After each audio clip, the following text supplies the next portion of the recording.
I started braiding in 1979, 1980, and during that time, people were not really familiar with beads and braids, and it was kind of a trend. I would just go through the community. I would go to colleges and I would entertain, and I'd have my hair braided like Cleopatra. I had the little beads and really pretty decorative kind of hairstyles, and people would ask, who did your hair? And I would tell them I did my hair, and they'd be like, I want my hair done. I just knew that the people in the community were quite happy, and they were coming to get their hair beautiful and grow their hair and have styles that were indigenous of African styles and techniques. So I saw the interest and I saw the money, and I said, well, I'll become an entrepreneur.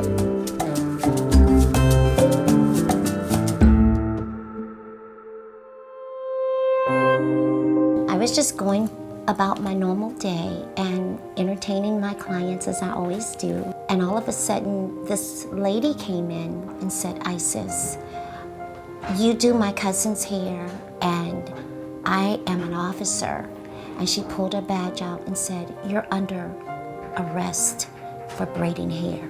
An Oak Cliff woman who braids hair for a living was arrested this week. An Oak Cliff woman who braids hair for a living was arrested for practicing her craft without a license. The quiet calm of this hair braiding studio was shattered Monday when 2 state inspectors, 2 plainclothes constables, and 4 more in uniform hauled the owner off to jail in handcuffs. I thought it was a joke, and then she said, Isis, I'm very serious. You are going to jail for braiding. And so I said, well, can I call the people that keep my children and let them know what's happening to me? And she said, sure, we'll give you time to make that phone call. And by the time I made the phone call and came back, there were 7 cops, full clothed police officers in the shop, ready to cart me off like a common criminal. I was just thinking, like, this is ridiculous. I'm actually going to jail for something that there's no law. There's no law that exists. I wasn't violating anything. The community was outraged. And the cosmetologists were kind of shocked too, because that had never happened before. This was just random out of nowhere. I had no clue. I wasn't pre-warned or anything.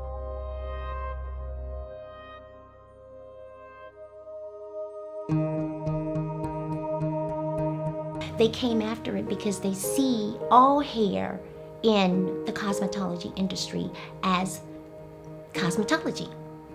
And African hair was never written in the books. So something happened when they wrote the cosmetology laws based around who is practicing cosmetology and who isn't. We were doing something different, and it had a monetary value to it, and it was messing with the monopoly of the industry. So they had to come after me to say, wait a minute now, you ain't nobody. You can't be coming up in here trying to do some braiding when you have to go do the same thing everyone else did, take 1,500 hours, pay $15,000 to learn how to do chemicals, which is unrelated, or to become a barber and learn how to use sharp instruments, which is unrelated, because African braiding and barbering is 2 different things. African braiding and chemical practice is 2 different things. So I think that not only was the state intimidated, but they were also using their power. Isis Brantley captures what the power of one entrepreneur can accomplish. For a large part of the past 30 years, she spent her time braiding hair for a living and running a hair braiding shop, while at the same time raising 5 children. And for about half of that time, for almost 15 years, the government has told her no in one way, shape, or form. Economic liberty, simply stated, is the right to earn an honest living in one's chosen occupation, free from government interference. 1 in 3 people need a license to go to work in the morning from the government. And a lot of these licensing laws are simply advanced by connected insiders who go to their politicians and go to different committees in the legislature and ask for regulations that simply protect themselves from competition and do almost nothing for the public health or safety. The answer is not for government to regulate occupations and require licensing, The answer is for both the legislature to remember what economic liberty is all about by paying attention to Isis Brantley's fight, and for courts to offer meaningful protections for economic liberty and stop leaving it on the back burner. Economic liberty is at the core of what Isis Brantley is fighting about, and if courts and legislatures across the country took it seriously, we wouldn't have to have people like Isis Brantley fight for the right to work, and they could actually go to work and earn an honest living.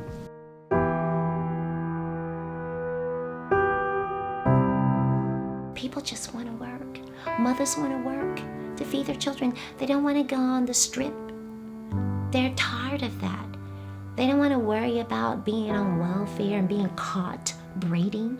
Once economic liberty is realized and the fairness of it is given to the owners of their own culture and their own business ideas and their business presence in their own communities, people will be working. It has cost me a lot of money, a lot of patience, and a lot of hope. I am a single parent with 5 children, and had I had the right to practice when I was arrested, braiding and my certifications and licensing, I wouldn't be in the predicament I'm in. I would have many institutes of ancestral braiding all across the country, just like Tony and Guy, just like Ogle, just like all the different industries that exist and have been allowed to practice their art.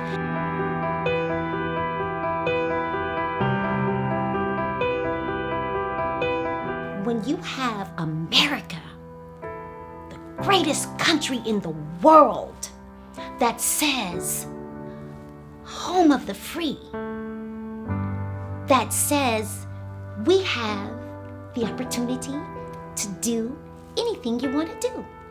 It's freedom, liberty, justice. I want a part of that. Where's my justice? This is America. This is our great country. Where's my liberty? Write your congressman. Write the state. Let them know your dissatisfaction with their policies. That's where we have to go with this. We have to be vocal. We have to be a voice. Not just my voice, but collectively together, we have to be a voice.